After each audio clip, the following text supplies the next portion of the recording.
What's up? Welcome back to Nowstalgia. Dave here with a review of John Mulaney's fourth stand-up comedy special, Baby J, out now on Netflix.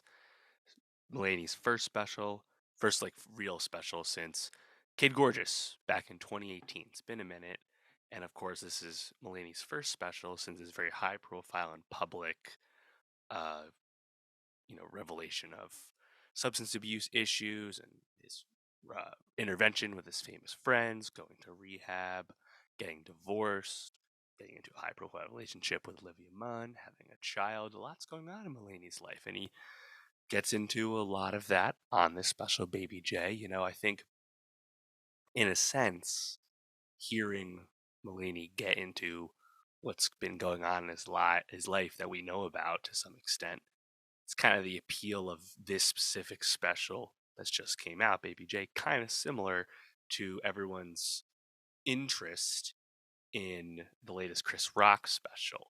Different reasons, but the kind of rubbernecking uh, appeal is still there.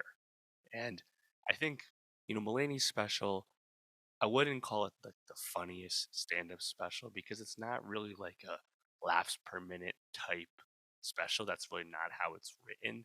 This is really more interested in being that self-reflective, introspective, peeling back the curtain style that, of course, is a hallmark of stand-up. It's certainly a common form, but it's one that doesn't necessarily lend itself to as much laughter. And I think I wouldn't say Mulaney gets any grand theory or really wraps anything up in a nice tidy bow for the audience. It's a bit interesting, comparing this. I can't help but compare this to Gerard Carmichael's Rothaniel last year, which was another special that was a bit light on the core jokes, but was much more moving and coherent in its actual narrative and what Gerard was telling us. Mulaney, I don't know if he really gets super deep into that story. He kind of sets you off right away about, hey, it's me, but my vibe's a bit different now. And, I used to be this, energetic, peppy showman on stage, and I wonder what caused that.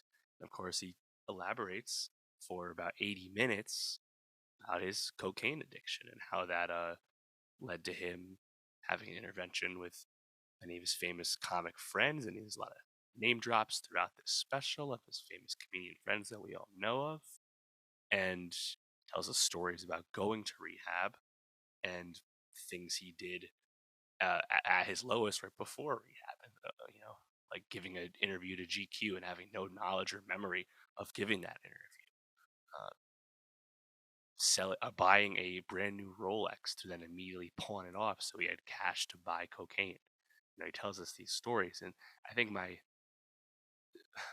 big takeaway though with Mulaney is he tells us that he's so different, and yet to me he doesn't actually seem that different. He's just being at least a little bit more transparent.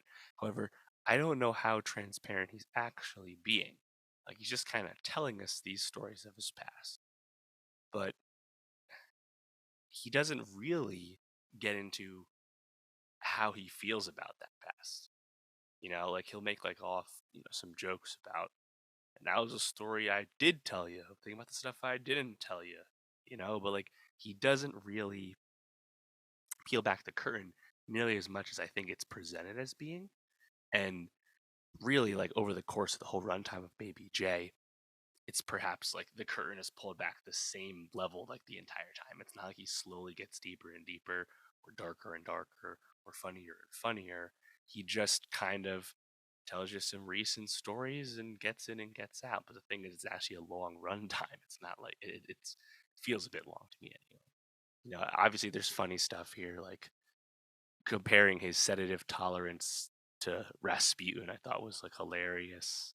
Um, the namesake of the special, Baby J, and how uh, it's because him and two of his childhood friends were all named John, having this run in with the police. That was pretty funny.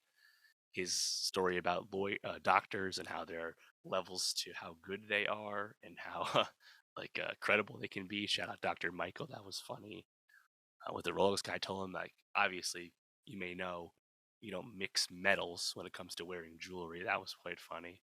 Honestly, I think the absolute funniest thing to me was right off the bat was kind of a throwaway line where John Mulaney says, quote, all the kids like Bo Burnham more because he's less problematic. I thought that was actually very self-aware and really funny to have John like reference, like chief competition. It's pretty interesting. Um, yeah, you had music from the title screen from David Byrne. Alex Timbers directed this, shot in Boston just 2 months ago. Yeah, it's morbid, and I guess like if there's one thesis that like John's getting into, it's how he needs attention. And he's always needed attention ever since he was young. He was someone who perhaps prayed that one of his grandparents would die so that he could sit in the beanbag chair and people would pay, tell him to feel better at school and stuff like that. It's like needing that attention and that fueling him. I suppose that's like the key thing. But there's not really much of an arc to this special. So I think like if you're invested in like Mulaney telling you about his, issues, he does do that to a degree. He doesn't really tell you too much about how he feels about them, though. I think that's kind of my hang up with this special. So it's obviously a bit different in terms of the laughs than you'd expect from him, but it's still kind of his general style on stage.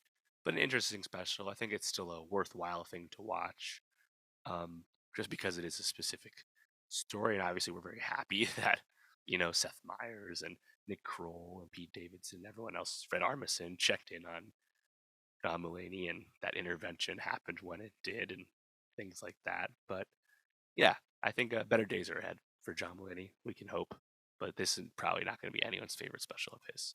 But yeah, let me know, how did you feel about this Mulaney special? Was it introspective enough for you, despite the perhaps not as heavy laughter? And for more comedy special reviews, more TV reviews, subscribe, and I'll see you next time.